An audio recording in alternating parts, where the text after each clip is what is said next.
I have bad news. A Gallup student poll recently found that the longer kids stay in school, the less engaged they become. In elementary school, 3/4 of students are engaged. In high school, it's less than half. It's as if they're just going on a slide down into the pool.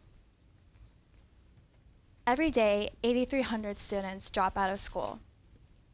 That's over 3 million students every year.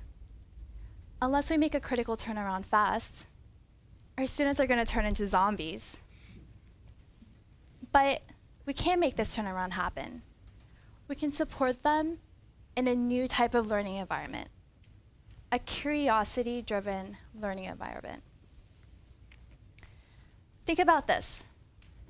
9 out of 10 of today's elementary, middle, and high school students believe that mobile technology will change the way they learn in the future and make learning more fun.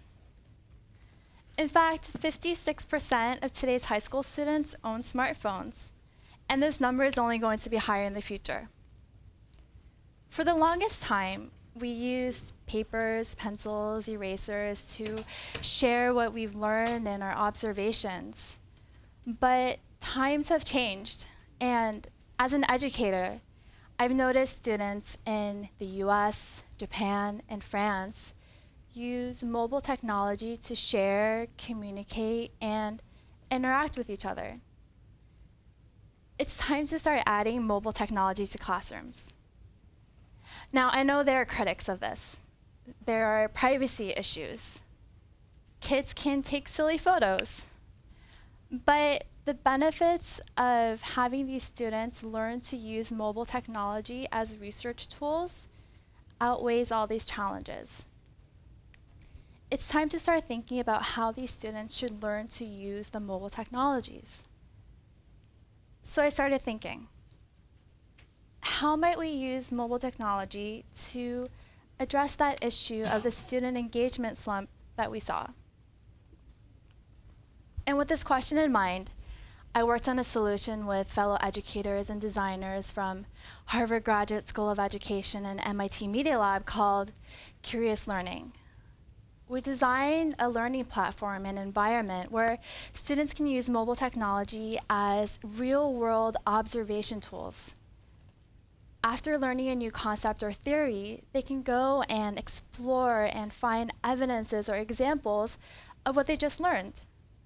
They can even share their curiosities and observations with their classmates and their teachers.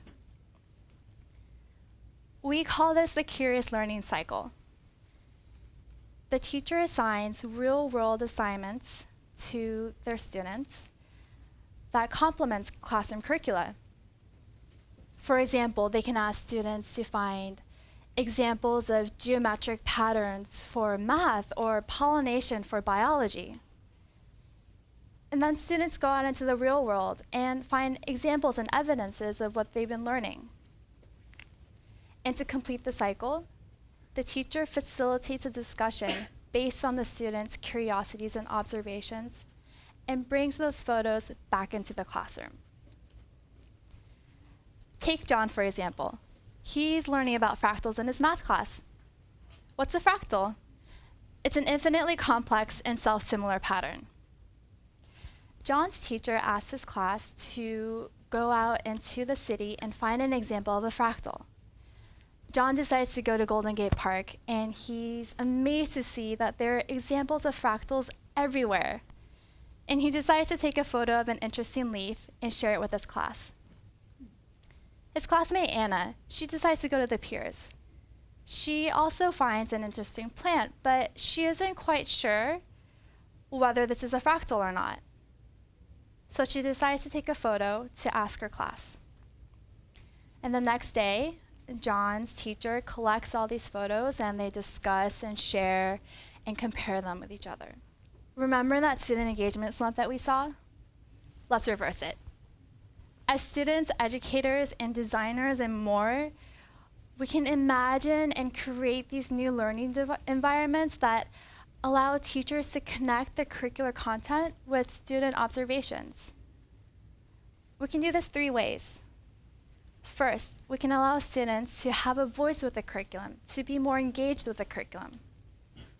Second, we can give them mobile devices to make learning more fun and accessible to them. And third, we can allow more opportunities for students to discover the real world.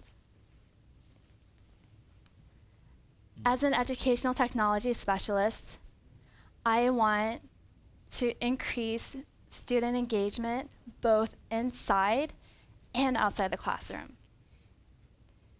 These students want to see mobile technology in their learning environment.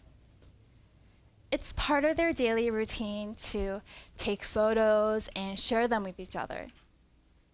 In fact, the word selfie was the 2013 Oxford Dictionary Word of the Year.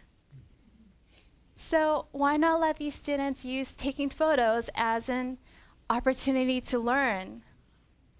These are going to be the lifelong, passionate, and curious learners. Instead of looking like bored zombies, they'll look like Curious George or Indiana Jones.